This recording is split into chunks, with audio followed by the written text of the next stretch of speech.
it's time for more Nancy Drew. I'm your Gibbs. First of all, I want to say thank you for all those folks that watch all my Nancy Drew videos or have started to watch all my Nancy Drew videos. Thank you very much for all your support. It's been quite a wild ride. I honestly had no idea that I would turn into a Nancy Drew addict myself. But anyways, I want to say thank you to all of you for the support for, it's been a couple years now since I've gotten into Nancy Drew. And there's still plenty more Nancy Drew to play, so that's the exciting part of it all. Now let's talk to this fellow over here and find out what's... He's really busy, isn't he? Look at him. Oh, he's quiet. Oh, and how come we can see his legs? What kind of vision does Nancy have here? Ah, yes. Are you here from the agency? It's about time. The agency? Agency? Oh, dear. You're not the typist from the spiffy specialty agency, are you? Well, how do you do? I'm Nigel Mukherjee. Pleased to meet you. My name's Nancy Drew. Are you visiting Blackmoor Manor? I'm researching the Penvellyn family, and Mrs. Drake has graciously opened the library for me. Nothing much has been written about the Penvellyns. Until now. Okay. Why do you think that is? It might have something to do with their scandalous history. Or perhaps it has something to do with the family treasure. Oh, both of those sound super exciting. Is that what you're going to write about? I'm quite curious about their progenitor, Randolph the Red. He was a brilliant soldier in the 15th century. As a reward for his exemplary military service, he was given the land that surrounds this castle as well as the castle itself. Some say the source of his military strength was a strange stone. Of course, that's all legend, but it makes you wonder, doesn't it? Sure does. You said something before about a treasure? For centuries, the Penvellyns have been very secretive. Some believe they're protectors of a fabulous treasure, or of some dark secret. There are several skeletons rattling about in the Penvellyn closet.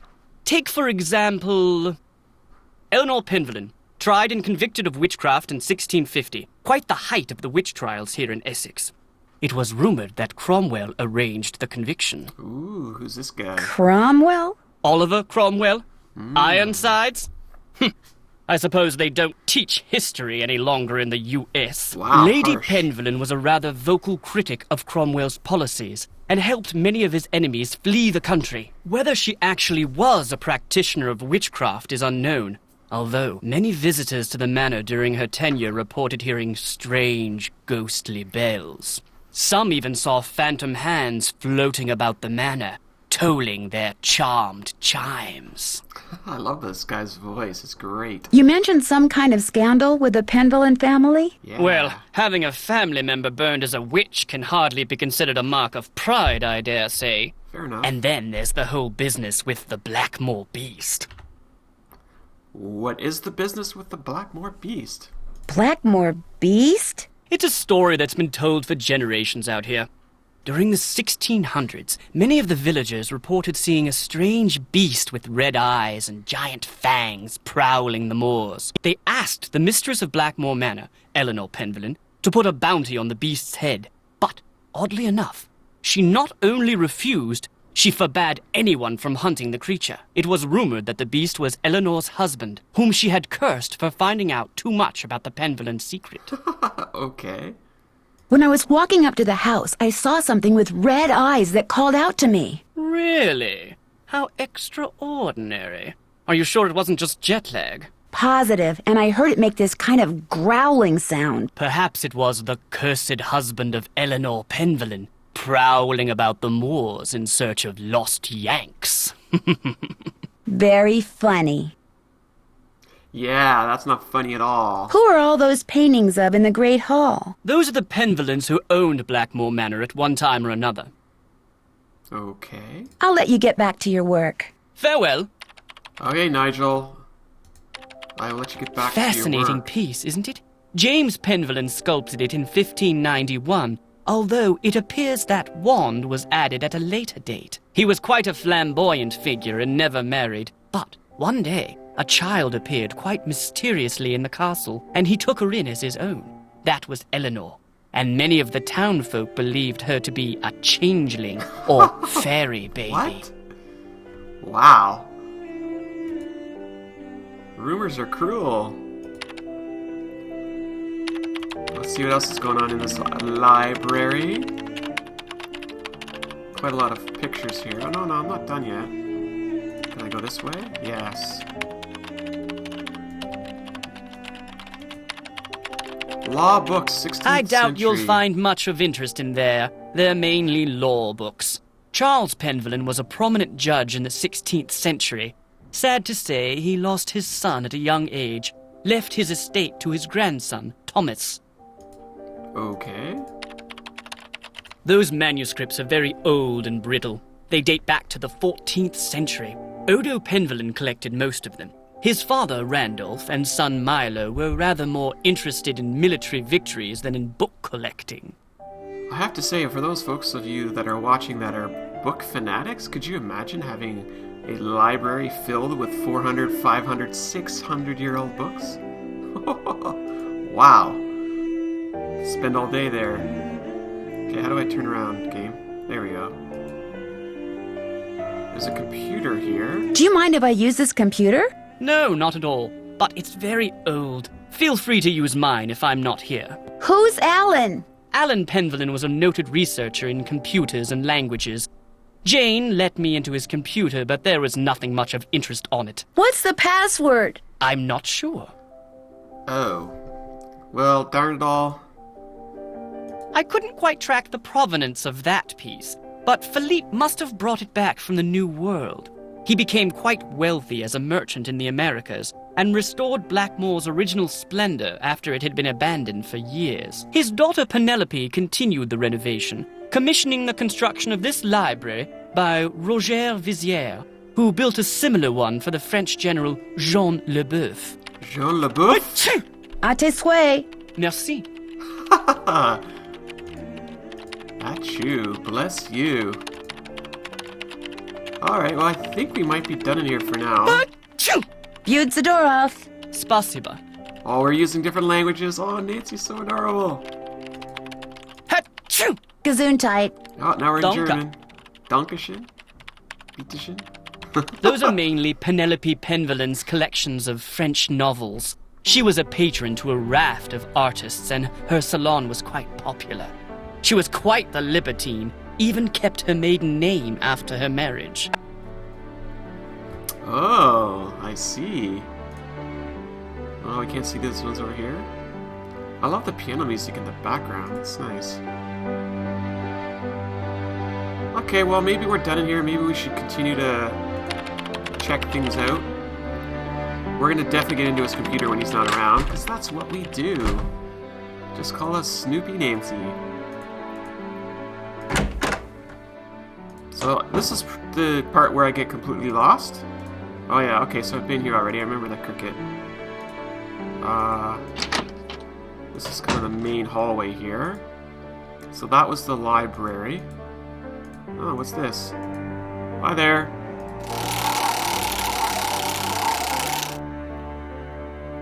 What are we doing here? Oh no, I don't even know. What is this game?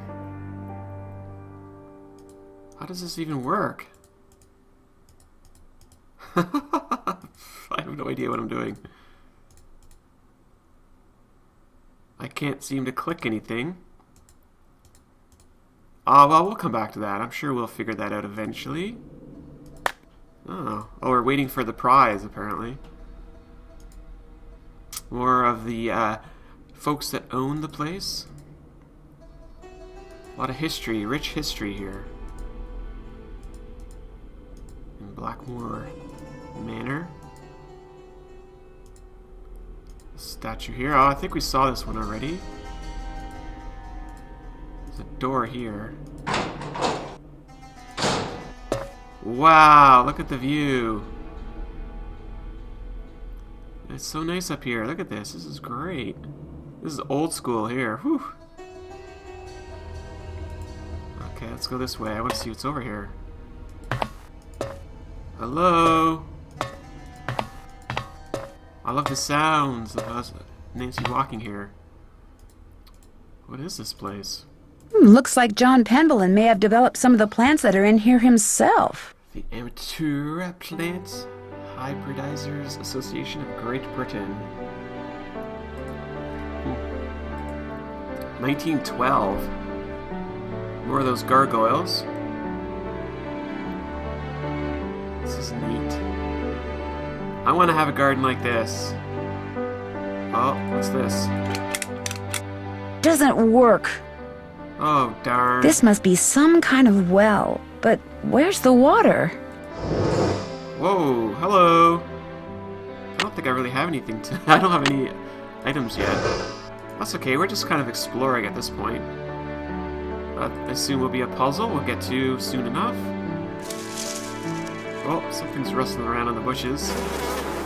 Whoa, what the heck A is that? carnivorous plant. Cool.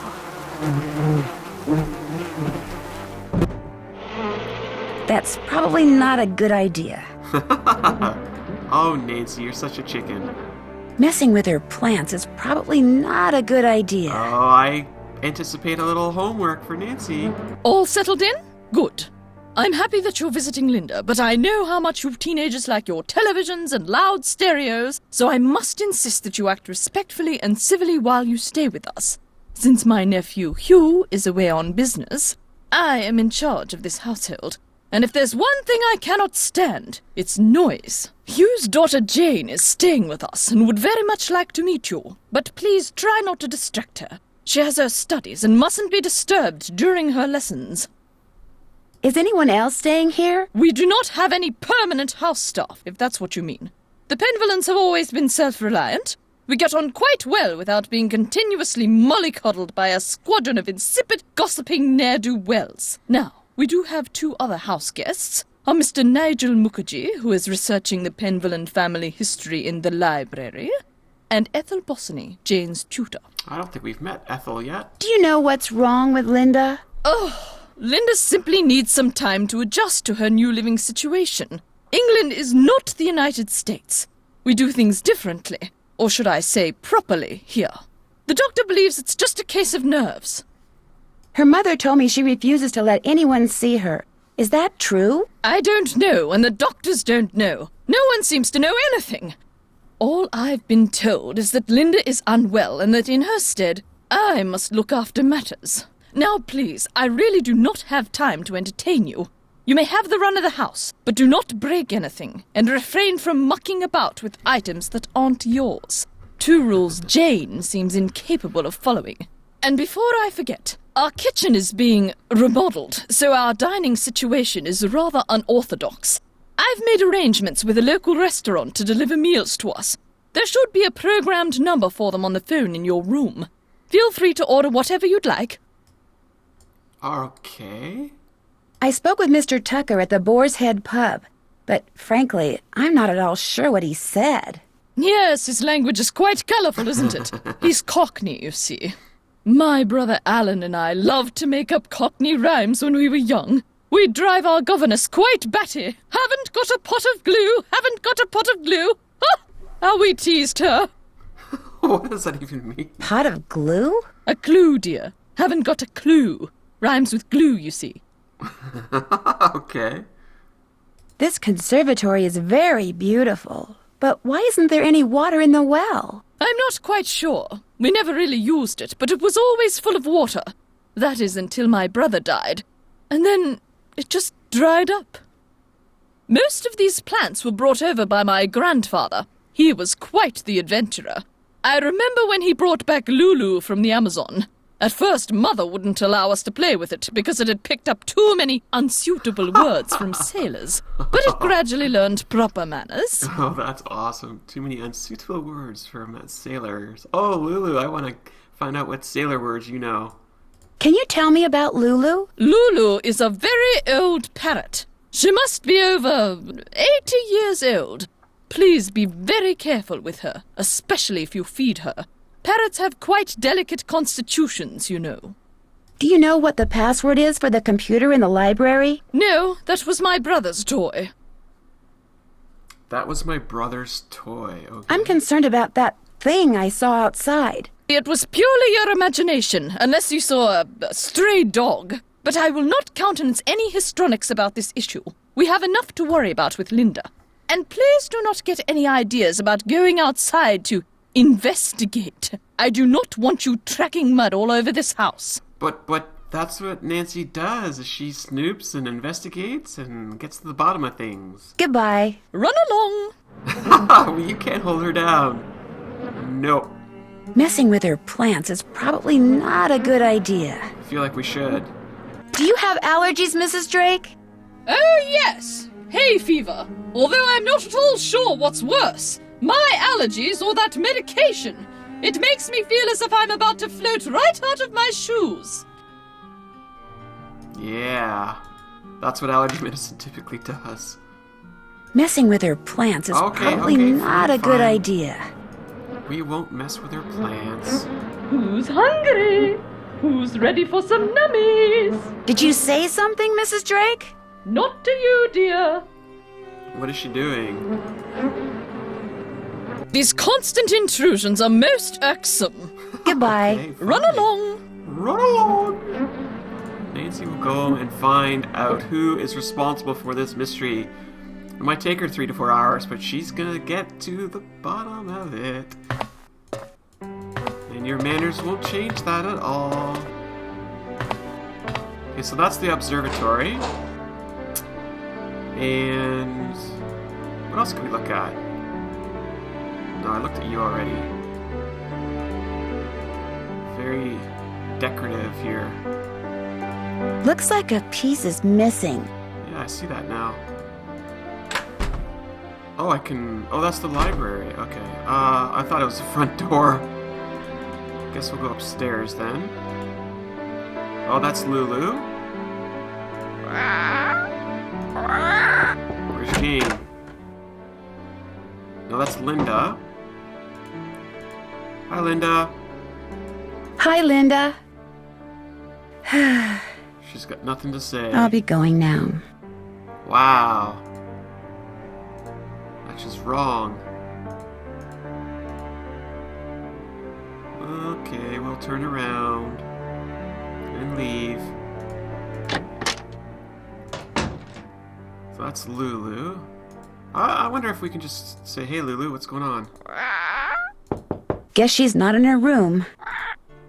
Hi Lulu. Hello.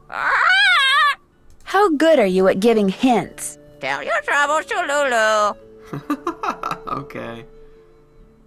Would you happen to know the password for the computer in the library that used to belong to Alan? Jane has the answer. Jane knows the word. Jane can be so helpful. You'd think she was a bird.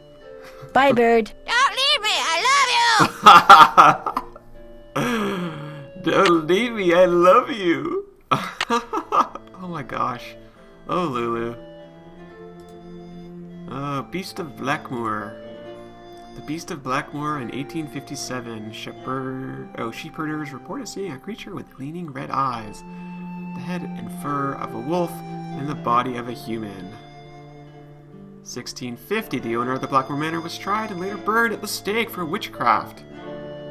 The beast continued to be spotted on a fairly regular basis through the mid-18th century, but after that was rarely seen. The last reported sighting was May 1990. And that's it. Okay. I want to learn about Cockney rhyming slang. Okay. People living in the East End of London use peculiar words and phrases when they talk. Although they're speaking English, it's quite likely that outsiders will think they're hearing a foreign language. In fact, that's probably why Cockney rhyming slang evolved, so that the one group of people could communicate in front of other group of people without the latter knowing what was being said. Mickey Mouse is slang for house. Irish Rose is both nose. Look at all this stuff. Baked beans or Dixie Queens. Jeans. You're gonna need a bigger boat. What? Nanny Goat is boat. Uncle Fred and Johnny Rudder. Teapot lids. Hickory Dickory Dock. Wow, all the good stuff here. Alright, Lulu. The time has come for closing books. What are you doing back there? So whose door was this again? Oh, this is... Hi! You must be Nancy. I'm so pleased you're here. I'm Jane. I know you've come to visit my stepmom, but I'd love it if you could pop by whenever you get the chance. Oh, we'll have such fun. Let's play a game. Well, unfortunately, Jane, we're out of time. We'll have to play that game in the next episode.